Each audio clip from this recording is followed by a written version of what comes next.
Odam tanasiga uni kiradigan yo'li ko'p. Bir xil bolalarning appetiti juda ham oshib ketadi. Особенно shirinlikni faqat yeydi, go'shtni yemay qo'yadi.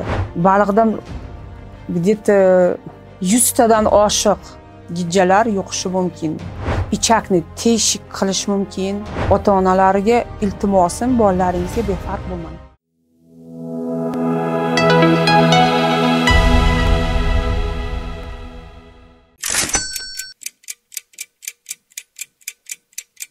Odam tanasiga uni kiradigan yo'li ko'p. Основной yo'li bu ifloslangan idish-tovoqdan, ifloslangan qo'ldan, ifloslangan tuproqdan, yerdan yuqishi mumkin. Ba'zida havo orqali ham yuqishi mumkin. Воздушный капельный deymiz. Ba'zida shunaqa parazitlar bor-da, u yuqishi mumkin shu yo'l bilan. Hozirgi kunda основной bolalarga nimadir askaridoz chiqyapti. Bu o'zuncha parazitimiz, kruglый червь deymiz. O'sha narsa ko'proq chiqyapti. U bolalarga nimaga ko'proq chiqyapti? Chunki bolalarimiz maktabga borganda o'zimiz ham bilamiz, ruchkani oladi, ba'zida ruchkani og'ziga solishi mumkin, ba'zida o'sha ruchkani tegib, keyin qo'lini og'ziga solishi mumkin. Endi yo'li ko'p uni. Bir xil bolalarimiz tuproq bilan o'ynaydi.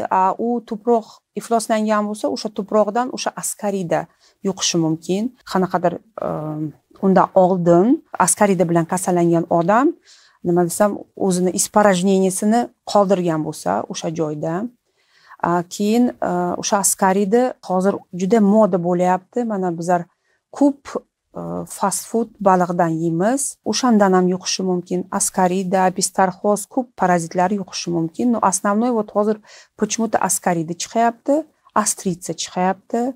И ko'p parazitlar chiqyapti, которые мы не диагностируем deymizda. Chunki klinikasi bor, уже tushunyapmiz, klinika bor.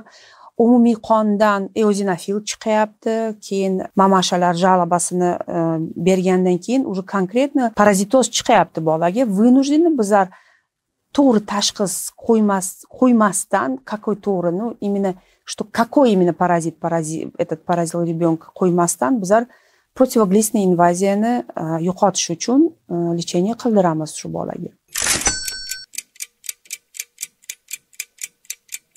Uy sharoitida qanaqa aniqlasa bo'ladi? Например, mamasha внимательный bo'lishi kerak. U bola bezovta bo'ladi. Uxlaganda ham yaxshi uxlamaydi, uyg'onib ketadi, keyin suv-laki oqadi. Padushka ozgina ho'l bo'ladi. Keyin bolani yuziga oq dog'lar bo'lishi mumkin. Keyin oqshom bola tishini qichitlashi mumkin. Xotira pastlik bo'lishi mumkin. Например, maktabga o'qigan bola oldin, например, 5 ga o'qigan bola внезапно 3 ga 2 ga tushyapti.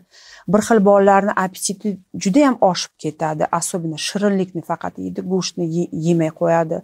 Bir xil bolalarni umuman appetiti pasayib ketadi. Bir xil bolalar semirib ketadi, bir xil bolalar ariqlashni boshlaydi. Ну, bizlar nima deymiz? Любое изменение в ребенке, любой o'zgarish bolangizga agar siz kuzatsangiz agar, albatta shifokorga murojaat qilish kerak.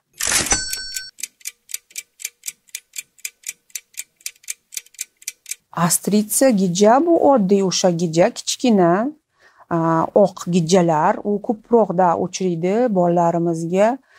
Uni belgisi ko'p, почти весь parazitozning simptomatikasi bir xil bo'ladi. No, ko'pincha astritsaga orqa teshik qichiydi. O'zi astritsa yuqqandan keyin u всего 28 kun yashaydi, lekin gigiyenaga rioya qilsa u yuqqan astritsa ketadi. No, tuxum qo'yishga ulguradi o'sha astritsa. U tuxumni именно trusikka qo'yadi. Shu uchun bizlar shifokor tavsiya qilamiz. Qo'lingni yuv deymiz har zamon. Обязательно onalarga tavsiya qilamiz 2 marta torat qilish bolalarni, trusiklarni yuvib, обязательно utqlash kerak tavsiya qilamiz. Albatta, eng mushukdan u клеточный parazit yuqishi mumkin. Uni taksoplazmoz deymiz. U внутриклеточный, u juda qiyin uni chiqarish. undan tashqari kashacha duska va hokazo ko'p gijjalar yuqishi mumkin. Chervi, круглый chervilar, lentочный chervilar yuqishi mumkin mushukdan. Kuchukdan основной, который yaqinda men Koreyaga borib keldim o'qishga, u yerda echinokokos. O'zimizda ham uchraydi. O'sha echinokokos deymiz. U в основном kuchukdan yuqadi. Moldan kuchukka, kuchukdan keyin odamga yuqadi. Atak parazitlar juda ko'p. Baliqdan ham yuqishi mumkin. Juda baliqdan где-то 100 tadan oshiq gijjalar yuqishi mumkin. И ленточный, и круглый червяlar, и внутрипечёночный, печёночный двуска, кошачий двуска. O'sha askarida ham u baliqdan ham yuqishi mumkin. Juda qiyin uni chiqaradigan parazit deymiz. U в основном o't pufakka yashaydi. O'sha желчь bilan питание qiladi. Uni juda qiyin chiqarish. Nimaga deng? Chunki siz agar o'zizni bolangizni davolaysiz, lekin bolamiz sadikka boradi, bolamiz maktabga boradi, bolalar bir-biriga yana yuqtiradi. Yoki oilani ichida ham bo'lish mumkin. Kimdir bittasi bo'lganmi, hammaga yuqadi. Siz bittasini davolatasiz, borib kontakt bo'lib ketgan, yana anov qiladi, yuqadi. Katta gijjalardan ko'ra lyamblini chiqarish juda qiyin bo'ladi. Chunki u yerda nafaqat lyambliga qarshi dorini ishlatishimiz kerak, u yerda желчегонный ham ishlatish kerak, spazmolitiklarni ishlatish kerak. U juda длительный lечение, lyamblilarni chiqarish uchun u kamida sxemamizga 28 kundan 34 kungacha. Oddiy mana u gijjalarni chiqarish uchun u 1 haftadan 10 kungacha. U ham gijja alomati bo'lish mumkin, avitaminozning ham alomati bo'lish mumkin. Например, boya men boshida aytdim-ku, askaridoz, mana askaridoz o'zi askarida lichinkasi kirgandan u avval kiradi, sразу u bizlarning ichakimizga joylashmaydi. U qonga yuqadi, qondan o'ziga qulay organga boradi. Birinchi qulay organ bu легкие. O'pkaga. O'sha o'pkaga yuqqanda bolaga nima bo'ladi? Yutal bo'ladi. Длительный кашель bo'ladi.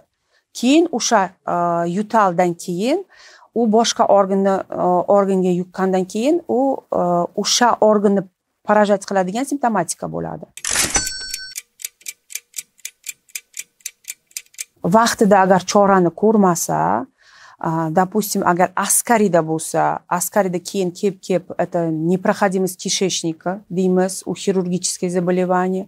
Keyin ichakni teshik qilish mumkin, u ham peritonitga olib kelish mumkin. Boshqa gijjalarga qarshi agar chora ko'rmasa, u avitaminozga olib kelish mumkin, anemiyaga olib kelish mumkin, xotira pastligiga olib kelish mumkin va hokazo. Albatta profilaktika qilish kerak. Bu естественно gigiyena qoidalariga rioya qilish va agar iloji bo'lsa yiliga 2 marta gijjaga qarshi profilaktikani olish kerak. Baribir bolalarimizga hamma joydan yuqishi mumkin o'sha gijjalar. Ota-onalarga iltimosim, bolalaringizga befarq bo'lmang. O'z vaqtida bolalaringizni tekshiring va albatta gijjalarga o'zingizni tekshiring. Salomat bo'ling, kanalimizga obuna bo'ling.